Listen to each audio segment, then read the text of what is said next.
On est prête? Ouais. Salut. Salut Anna. On se fait un bisou. Bon, autant vous dire que c'est une rencontre vraiment unique que je vous propose aujourd'hui puisque je suis avec une créatrice de jeux. Je vous présente, on dit So ou Sonia? On dit So. On dit So. Donc nous sommes en haut, dans les hauteurs des Avirons et dans la demeure artistique de Sonia, ce jardin créole parfait. Et nous venons de passer 2 heures à échanger. Alors il faut que je vous raconte en 2 mots quand même que moi j'ai rencontré ton jeu Sonia l'année dernière quand je suis venue à Jardin Maniron. Et j'étais pas en état du tout de voyager. J'ai vu ces dessins qui m'ont appelée parce que c'était vraiment pour moi une forme. Alors je peux vous montrer déjà rien que le dos des cartes pour que vous voyez la beauté. Et puis allez, autant que je la retourne pour que vous voyez de l'autre côté aussi. Tu vas nous en parler dans 2 minutes après ma question.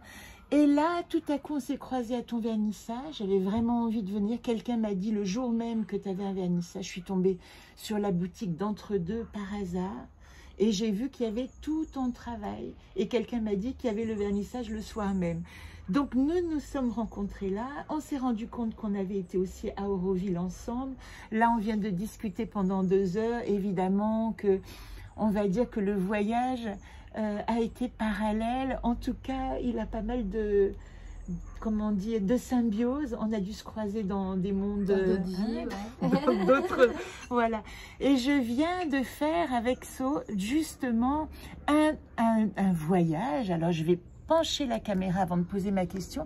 Et vous voyez ici le jeu en état de travail puisque nous venons de faire ensemble à 2, puisque ce jeu il se joue de 1 à 15. Nous venons de faire un voyage symbolique. Alors pour que vous compreniez, je vous mettrai déjà toutes les informations évidemment pour que vous rencontriez le jeu. Ma première question que je voudrais poser à toi, So, et après si vous êtes curieux des détails, elle est disponible, elle fait des ateliers au Vavangard, vous avez tout lieu de la rencontrer, aucune excuse, hein. Elle n'est pas du tout inaccessible dans les... Voilà, elle est là, bien présente et elle vous répond. Et moi, ma première question, je précise que ça va toujours en ping-pong. Je pose une question à So, elle me pose une question sur mon jeu et je lui fais tirer une carte du voyage symbolique puisque je précise qu'elle fera partie du voyage symbolique. On verra avec quelle carte à la fin de ce petit entretien. So, est-ce que tu peux me dire quelle est la forme de ton voyage préféré? Ah, c'est une belle question. Qui me vient comme ça. La forme de mon voyage préféré, c'est toujours être dans la galaxie et de ressentir tout le positif et toute la lumière qui existe en ce monde, en fait, dans sa globalité. Voilà, qu'il n'y ait pas de... Il n'y a plus de barrière, il n'y a plus rien. On cherche, il n'y a plus de questions. Voilà.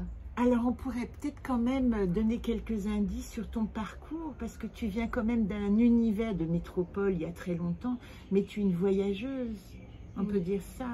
Donc, tu as été en Inde. En Inde, à Madagascar. À Madagascar.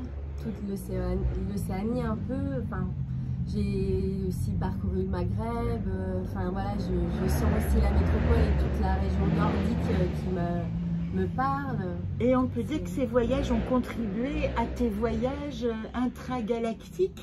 Oui, je me laisse guider et bercer par ce que je ressens et ce que je vois dans mes rêves lucides, entre guillemets. Donc je les vis vraiment, j'essaie d'être à l'écoute de tout ça. Donne des détails. Qu'est-ce que c'est une rêveuse lucide? Parce que ça, vous pouvez le développer aussi. Ce sont des personnes qui peuvent vraiment vous aider à acquérir cette conscience toute simple d'une expérience. C'est ça, bah, du coup mon jeu ouvre un peu à ça, à se donner des possibilités, d'ouvrir des canaux d'intuition et d'aller pouvoir justement se laisser bercer par plus de choses qu'on imagine vraiment. Voilà, on se laisse vraiment porter. Alors on a des cartes, on a des indications de véhicules, par exemple de mode de voyage. On va pouvoir même échanger, se donner quand on est touché par le même voyage. Moi j'ai beaucoup aimé. On peut se donner des petits cœurs. Alors ça c'est des gros cœurs. Et puis il y a des petits cœurs quand on se rend compte après avoir fait le voyage qu'on a et tu es dans la même énergie, ben on s'est rencontrés, on est content, on se fait des cadeaux. Voilà, donc il y a déjà cette notion-là. On se partage de l'amour. On se partage de l'amour, de la reconnaissance. Donc parfois, évidemment que tu vas nous guider à travers, quand on a tiré la carte et qu'on a tous les éléments, tu vas nous guider à travers ce voyage. Et puis après, on prend un temps pour le raconter. Et au moment où il y a des questions, vous voyez, hein, si vous êtes intéressé par le jeu, je précise qu'il est diffusé. Hein, vous pouvez l'acquérir et jouer tout seul. C'est génial pour faire grandir votre conscience extra-lucide, ou à 15. Et ça, c'est génial pour vous rapprocher des autres parce que vous faites des voyages communs dans d'autres galaxies que votre incarnation humaine, qui est magnifique, certes. Mais bon, il y a d'autres voyages qui existent. C'est accessible à tout le monde, hein, parce que c'est vraiment ouvert, c'est simple à comprendre au final. Et on joue ensemble. On s'amuse, on laisse vibrer notre enfant intérieur aussi. Et chacun à son niveau. Chacun interprète comme il le sent, comme il l'entend au moment présent. Voilà, tout le monde peut utiliser ce jeu et surtout, toi tu viens quand même du jeu, c'est ce que tu disais, tu as été, comment on appelle ça, animatrice. Et ça c'est quand même important dans ton jeu que ce soit vraiment quelque chose de ludique et qu'on partage. Parce que c'est vrai que il y a plein, le mien il peut être partagé aussi, mais l'objectif c'est quand même un recentrage de conscience.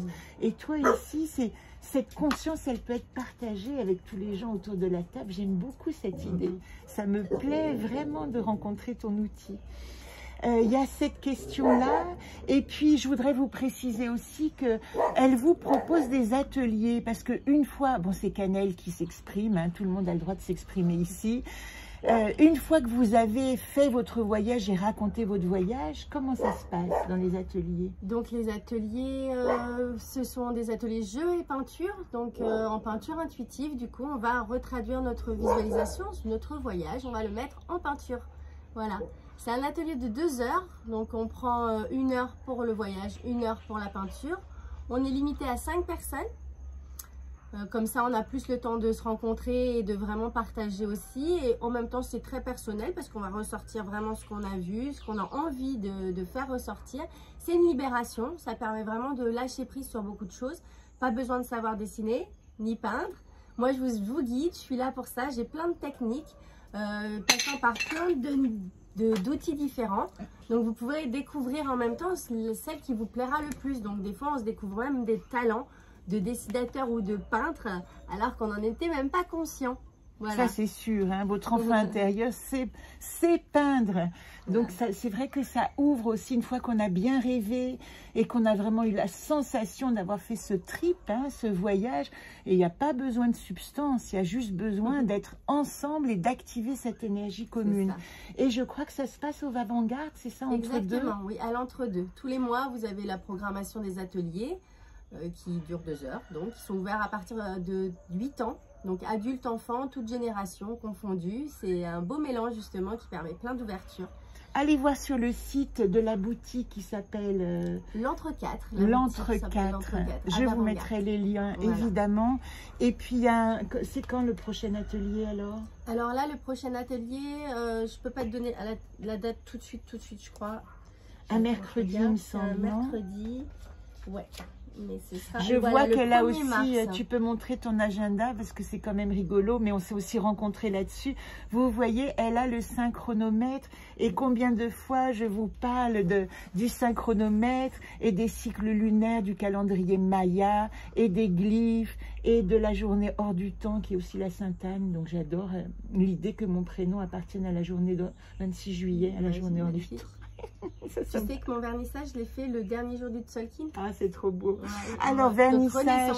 Voilà, on recommence. Oh, c'est magnifique. Alors, je précise aussi, si vous êtes sur l'île de la Réunion, que au Café de la Gare à Saint-Pierre, c'est-à-dire tout près de la plage, mais vous connaissez forcément, il y a une exposition magnifique de son œuvre, d'œuvres en volume aussi, puisqu'elle peint aussi sur des bustes. Et puis, quand on éteint la lumière, elles sont fluorescentes. Donc, c'est tout un voyage.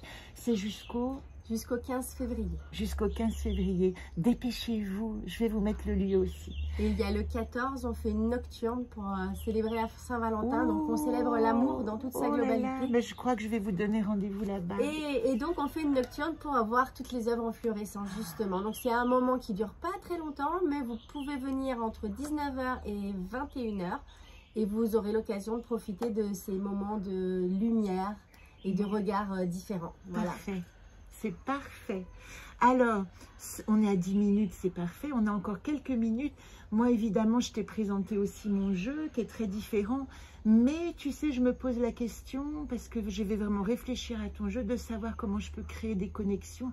Et j'ai déjà une idée pour l'intégrer à ton jeu. Je t'en parlerai après. En attendant, est-ce que tu as une question pour moi? Moi, ma question pour toi, écoute... Enfin, pour mon jeu. Ouais, pour ton jeu, oui, au sujet de ton jeu. Quelle est la première carte que tu as dessinée? Et pourquoi tu l'as dessinée? C'est deux questions. Oh là là, c'est génial comme question parce que je suis pas sûre de m'en souvenir. Je me suis posé la question l'autre jour et en fait, la seule chose, c'est incroyable, c'est la première fois que je peux pas répondre à une question. C'est vrai. Mais est-ce que je peux te répondre à la dernière carte que j'ai dessinée? Allez. En fait, le processus de ce jeu que j'ai dessiné en 2004, j'ai dessiné tous les jours sur le dos d'une carte de visite un dessin. Et ça me venait à n'importe quel moment de la journée, mais ce qui était certain, c'était un dessin, une journée. Donc un cycle exact de 28 jours, ce qui est quand même intéressant. Le 29e jour, et c'est là que j'ai un peu chuinté ta question, c'est la dernière carte. J'ai dessiné une main qui dessinait des cartes. Et là, ça a été le déclic parce que je ne savais pas du tout que j'ai dessiné un jeu. Et je me suis rendu compte là qu'en fait, il m'était indiqué que le processus était terminé. Que cette ultime carte, elle me disait, bon, maintenant que tu as dessiné, retourne-toi vers ce que tu as dessiné et essaye de construire ce mandala que je t'ai proposé. Voilà cette diffusion. Alors, je précise quand même que cette 29e carte, ça m'a toujours posé question puisqu'elle était arrivée et puis que les cycles lunaires, c'est 28 un quart. Donc, où est-ce qu'elle se situe, celle-là? Et en 2015, quand j'ai voulu le rééditer, parce que j'avais envie de le faire coloriable, que les gens, et c'est l'objectif de la dernière édition, mon anaconte à moi, je me suis dit, bon, moi j'ai créé des archétypes, des invitations à se comprendre, mais quand je travaille avec les enfants, eux, ils ont un super-héros intérieur. Et je vais créer une carte que je vais appeler Blanc, la 29e carte qui va permettre que tu dessines ton archétype avec lequel tu peux rentrer en relation avec tes puissances intérieures. Est-ce que j'ai répondu à ta question? Ouais, magnifique. Bon, super. Alors là, on arrive à l'ultime. Je me marre parce que je vais te proposer évidemment... C'est l'amour inconditionnel universel. Alors, cette carte, or, oui. Je l'ai tirée. Quand je suis venue à ton exposition, c'est la carte que j'ai tirée. Voilà. On la retrouve. Transmission, on est là pour diffuser tout plein d'amour. C'est superbe. Alors, la dernière question, c'est ton entrée dans le voyage symbolique. Allez. Tu vois, je suis en train de regarder, je vois Garit. Ça me fait marrer parce que ça te correspond. On ne sait pas si, comme Aurel qui a tiré pour la première fois Chesme, quand je l'ai rencontrée, elle a retiré Chesme. Toi, je ne sais pas. Donc, je fais tirer une carte à saut et après, je vais lui proposer une question en rapport avec un voyage. Je mélange ou je mélange comme pas. Tu veux. Peut-être tu as des rites. Et les jeux, l'ermite et les jeux. Ah, magnifique. Alors, Voyat, la vérité, elle est associée dans le tarot à l'ermite, les connaissances occultes, et dans l'oracle d'Aradia, au jeu. Tu connais l'oracle d'Aradia? C'est un oracle de sorcière. Un temps de pause pour s'en amuser. Introspection, acceptation, attente. Je vais te lire juste un extrait. Le voyage, il est fait pour toi, hein, ce texte. Le voyage nous défait. J'oublie le nous, je te dis je. Le voyage me défait si j'accepte de vivre cet oubli du connu qui me rend étrangère à moi-même. Découvrir que j'en sais si peu sur ma personne me désarçonne et m'apaise. Étonnée et confuse, j'apprends que j'ignore tout de cette créature qui tient mes rênes d'une pression ferme et sans appel. Alors, au terme de l'extrait de ce texte, je te pose la question de ton escapade avec Voyat, qui n'est autre que la carte de la vérité. La vérité de chacun est une parcelle de la vérité universelle. y aurait-il sur ton chemin un lieu qui te montre ta vérité unique? Le cosmos. L'œil, du coup. L'œil à l'intérieur du... Enfin, le cosmos, l'œil, le tout, l'unité. Donc tu passes par l'œil. Ouais, je passe par l'œil. Et moi, je vous dis de passer par les avirons. Ou en tout cas, de guetter sur son site. Je vais vous mettre toutes les infos, les endroits où vous pouvez rencontrer ce jeu. Et probablement, j'espère que j'arriverai à le rapporter et puis à le transmettre, parce que c'est quand même très important pour nous autres artistes que nous soyons aidés à transmettre nos outils. Alors si vous m'entendez, si vous nous entendez, n'hésitez pas à partager et à faire connaître les outils que nous mettons à votre disposition. Merci. Merci infiniment. Merci. Merci Anna. C'était chouette. Super, merci. Je garde tout.